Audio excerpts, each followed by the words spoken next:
Hardies Heroes, the curtain raiser to the Hardie-Ferodo 1000, is brought to you by the James Hardie Group of Companies.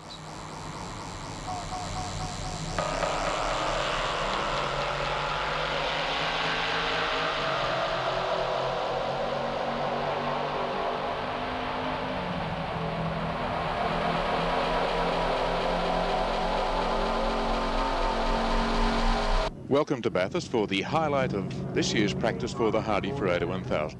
For the first time, the 10 fastest cars will fight it out for grid positions, Indianapolis style.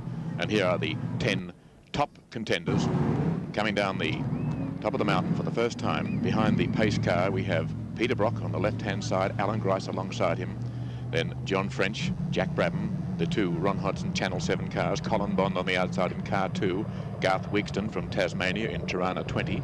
A fairly even spread of Ford and Holdens here, the big V8s. Allan Moffat in car 1, and from Queensland, Dick Johnson making up the 10. In practice earlier today, we did have Charlie O'Brien in the second of the Holden dealer team cars, fourth fastest, but he crashed after doing it. Didn't make the top 10, and that led Grice on the right-hand side, who was 11th fastest, up into these top 10 contenders.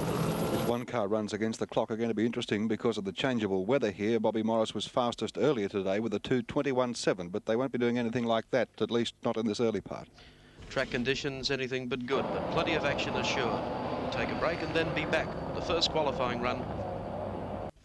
The cars lined up. It's Grice and Leffler, Muir and Brabham, French and Brown from Tasmania, Wigston and Negus, Bell and Questa, the overseas drivers, Johnson and Shupman in their blue Falcon, Bond and Gibson, Brock and Richards, Ix, Moffat inside the car, Morris and Fitzpatrick. They're the top 10. They'll draw for starting positions. That's the scene on pit straight as the cars line up, waiting to draw for their positions.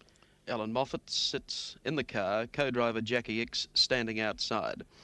Moffat doesn't want to get his shoes wet. Ivan Stibbard, position number 10, so I don't think Allan will be too happy about that. Unless the weather changes. Allan, very tense. Here's Peter Brock, hoping for a late number, I'd say, because the weather's clearing. It looks like he's got an early number. Colin Bond, I don't think Colin would care what he got, although $8,250 rides on the result. Fastest driver will get that. Well, Colin seems happy. Well, Allan Grice got the number 1 marble and he's first away.